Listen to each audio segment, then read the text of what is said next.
I feel like we all have individual relationships with our children, but in my case, and I think probably in a lot of others, I had two children, my son Dylan and my daughter Candace, who is older than Dylan. And on the day that we lost Dylan, Candace became very much responsible for two people who were shattered and were incapable of functioning. Thank God, for her. But she seemed to like swoop in and carry us and lift us. I remember her tucking me into bed many nights and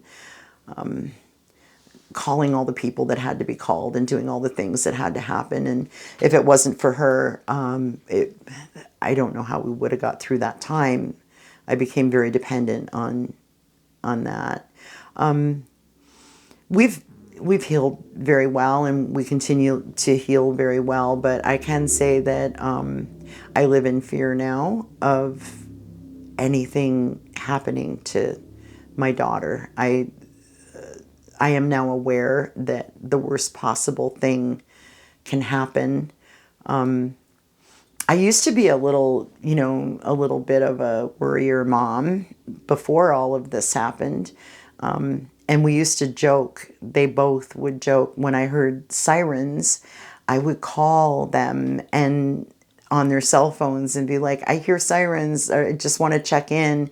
And one of the jokes was my daughter would say, what do you think, I'm dead in a ditch? And just making sure you're not dead in a ditch. It was kind of a joke because I always overreacted to hearing the sirens. And we don't say that anymore because, it can happen.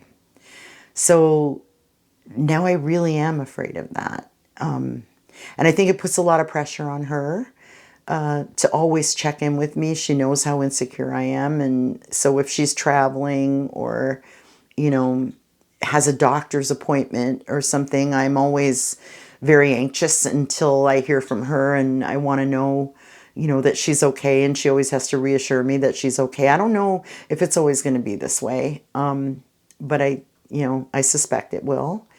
I saw this bird one time that really, I could feel myself in the moment. But there was this mother robin. We have a lot of birds in our backyard, and these little babies were in the nest for quite a while, and she was teaching them how to fly. And we were sitting in the backyard, and our friends were here, and they had their dog with them, who's a hound.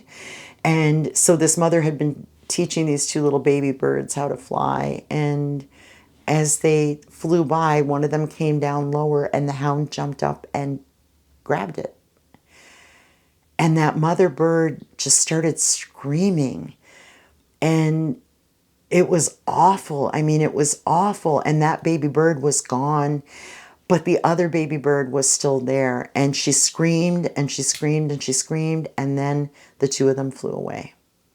And I realized that she, in that moment, realized that she needed to go take care of the one that she had left, and that was going to be her job. And I felt for her, and I know that she felt like she failed, but I also understand that she felt the same way about that little bird as I do about my Candace.